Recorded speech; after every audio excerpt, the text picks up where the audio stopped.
Hello and welcome back to Wireman's Whimsy. It is Throwback Thursday, which means I get to go to my bookshelf and pick out my favorite items that have retired so that I can show you how to use them with new product. So I have pulled Beautiful Friendship off my shelf today, and I have also pulled my Rococo Rose. Rococo Rose goes so nicely with the Moody Mauve. And I couldn't resist putting them together. I've used crushed curry for the flower centers and soft seafoam for the leaves. I used the cane weave embossing folder for the background just to brighten things up a little bit. I've used one of these scalloped contour dies to cut out the greeting. So let's go ahead and get started. So I've already done the greeting. We need a standard North American card base. We need a 5 1/4 by 4 piece of Rococo Rose to go through the cane weave embossing folder. And then we need a 4 1/2 by 3 1/4 piece of Moody Mauve. And then a 4 1/4 by 3 piece of basic white. And this is where we're going to do our stamping. And you would never guess that this piece of paper in the front of the card is just this size. Isn't that a huge amount of impact from a small piece of paper? And this is a way you can stretch your paper as well. I find myself having to restock my basic white a lot. So using smaller pieces for really big impact is very, very helpful. Okay, so let's get started making this card. I am just going to move the inks just slightly out of the way so that I have some room to work. Okay, so I'm going to put the paper sizes here just so that we've got, like I say, that room to work. So we're stamping here. I'm going to take my Rococo Rose and the large flower stamp. I'm going to ink up and just put it across at a bit of an angle, just like that. It doesn't really matter where, as long as it's kind of in the top portion so that I can put the greeting in the bottom. So we've got that done like that. And now we are going to come in with the Moody Mauve, and we're going to put in a flower just like this. Just like sometimes when you get a rose bush, some of the roses before they fully bloom are just a little bit darker. Now, you can see the difference in color here in these. This is how they look when they're freshly inked, and this is when the ink is dry.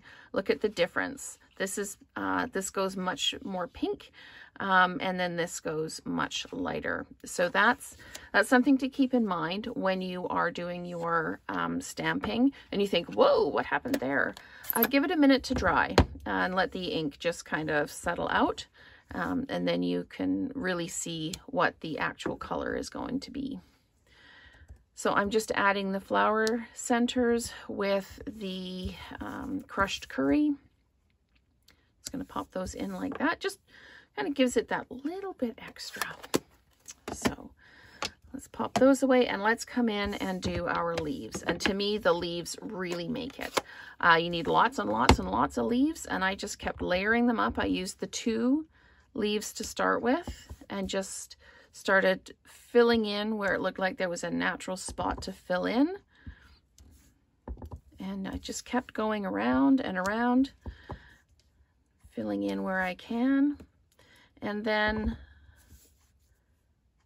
I came in with the 3 leaf stem, and I just put it right in the middle of the 2 leaves just to give that extra kind of volume to the leaves. So there we go. And keeping in mind that we are going to put the greeting across the bottom, so we don't need to stamp right to the very bottom. You just keep adding in wherever you feel it needs it.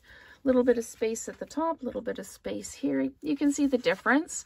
Each card ends up being just a little bit different. And I can put another set of leaves just in there just to fill that spot in. Or again, these cards, when you make them, if you take the idea and use it, that's fabulous. If you are going to produce a video, if you could just give me the shout out, that would be fabulous.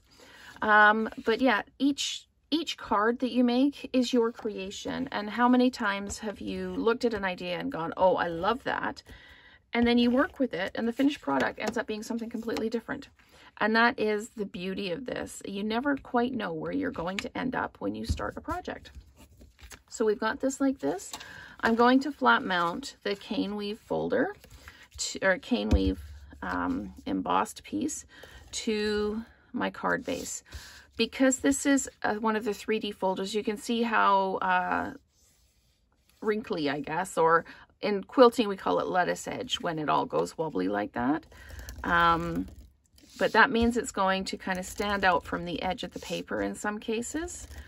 So I always put adhesive all the way around the edges so that it kind of sticks those edges down.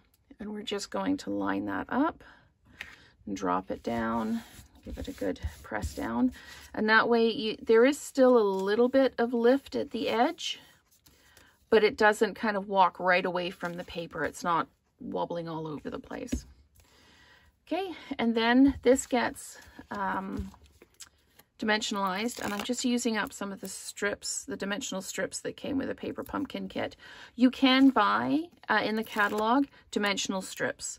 They come, I believe they're about 11 or 12 inches long, and then you can just cut them down to the size you need. And as with all adhesive sheets, I use the edges as well. Nothing goes to waste. So let's peel the backing off of these. I find these a bit quicker than the individual dimensionals too, because you can peel a whole piece off at once.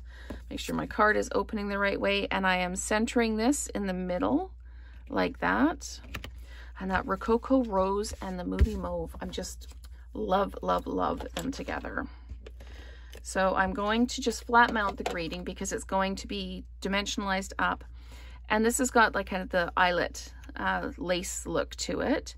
So I'm just going to put this down so that I can see the mat underneath. So you've got that Moody Mauve mat that's showing through, and it kind of brings your eye to the greeting, and really kind of, it's almost like you've put colored dots down there. You could bling this up if you want, but with the cane weave folder, I decided there was enough detail. Didn't want to distract from the actual image. So that is our Throwback Thursday using Beautiful Friendship and Rococo Rose. And let's create together again soon.